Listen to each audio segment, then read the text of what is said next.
Puji Tuhan, saudara-saudari, berjumpa lagi dalam program ini, yaitu blessing, yang artinya kasih karunia Tuhan yang kita sudah alami dan kita menyalurkan kepada orang lain sehingga kita menjadi berkat untuk kemuliaan Tuhan.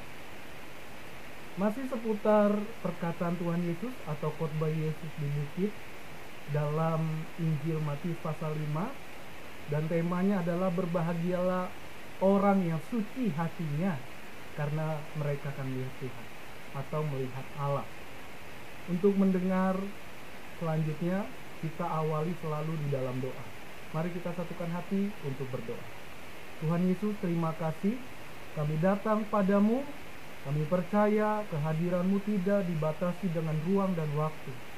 Bukakan hati dan pikiran kami untuk fokus sehingga kuasa Tuhan nyata atas kami, pribadi Tuhan nyata atas kami. Ajari kami ya Tuhan.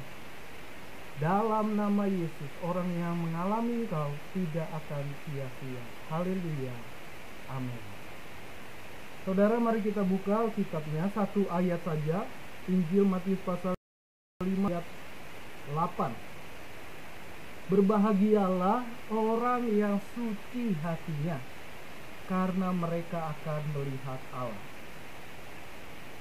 7 perkataan Yesus atau yang ketujuh ini adalah Yesus sendiri yang berbicara, dan Dia Sang Firman yang hidup, hakikat Allah yang esa, atau yang kita bisa sebut Dia adalah pribadi kedua dari hakikat Allah. Nah saudara, bahwa Yesus berbicara ke banyak orang, dan Dia berkata berbahagialah orang yang suci hatinya, atau bahasa Indonesia dengan sederhana, berbahagialah orang yang apa adanya mengenal Tuhan,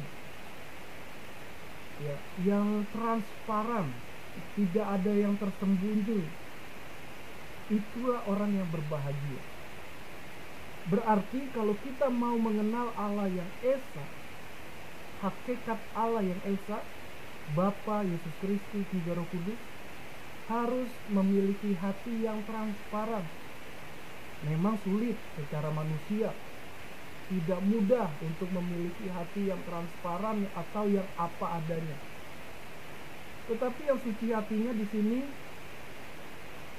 dengan kekudusan Tuhan, kita ada di dalam lingkup karena kita sudah dalam kebenaran firman. Contoh, Tuhan bilang jangan menyimpan dendam, jangan menyimpan hati yang kecewa, hati yang iri. Secara manusia memang tidak mudah, tetapi dengan kekuatan Tuhan Yesus, artinya dengan kekuatan firman-Nya, kita bisa melepaskan pengampunan. Karena firman Tuhan juga berkata, kalau kita tidak mengampuni, bahkan musuh kita pun, kita tidak akan diampuni oleh Allah. Artinya kita tidak bisa diterima di surga. Jadi kita harus melepaskan pengampunan. Karena Bapa di surga itu, atau Allah yang esa itu, adalah Allah yang mengampuni. Ingatkah saudara, Yesus pernah di dunia ini, Dia menggenapi semua hukum Taurat dengan dirinya sendiri sebagai korban penebus dosa. Dengan darahnya kita bisa berani untuk mendekat kepada Allah, karena hanya darah Yesus yang menguduskan hidup kita sehingga kita layak.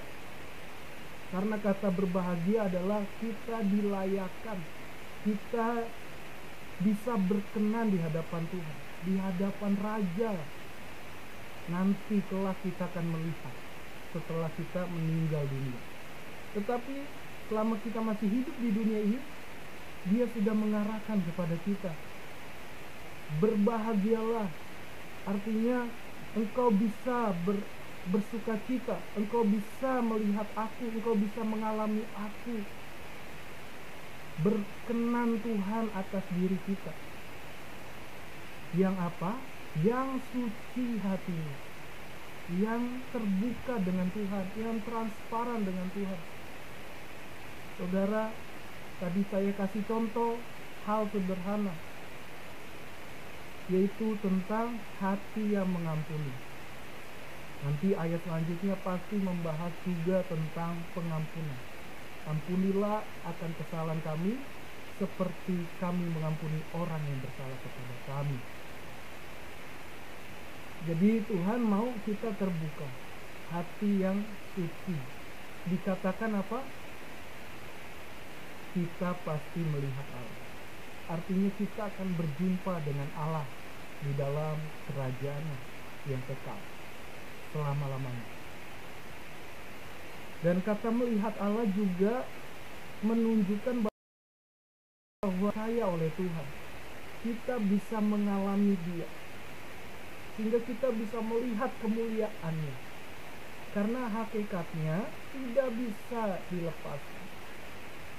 Dia mempercayai kita selama kita tinggal di dalam Dia. Amin. Hal inilah yang dapat kita mengerti, hal inilah yang dapat kita bisa kerjakan. Dan jangan lupa andalkan Roh Kudus, sehingga kita punya hati yang suci, hati yang memberikan kemudahan untuk memiliki damai sejahtera, memiliki ketenangan, memiliki motivasi yang benar, supaya kita bisa melihat Allah. Artinya supaya kita suatu kelak diterima, masuk di dalam kerajaan. Bahkan supaya kita juga melihat mujizat atau cara Tuhan, rencana Tuhan yang indah. Karena kita masih ada di dunia ini, kita belum meninggal. Karena dengan melihat karyanya, melihat perbuatannya, melihat mujizatnya, melihat penyertaannya, kita sudah melihat Allah. Hebat ya? Hebat sekali saudara. Ayo jangan ragu ikuti Tuhan Yesus. Jangan hanya sebatas pikiran saja, tapi dengan segenap hati kita membuka hati untuk menerima Sang Raja yang kekal, Allah yang hidup, Sang Mesias atau yang diurapi. Dialah yang sumber dari segalanya, sumber dari segalanya. Jangan ragu, jangan ragu. Amin. Mari kita memiliki hati yang suci, apa adanya. Buang segala sifat atau hati yang hitam, yang kotor, hati yang membeku atau membatu, hati yang menyimpan hal-hal dendam, karena itu hanyalah alat setan untuk saudara menuju kepada hukuman kekal.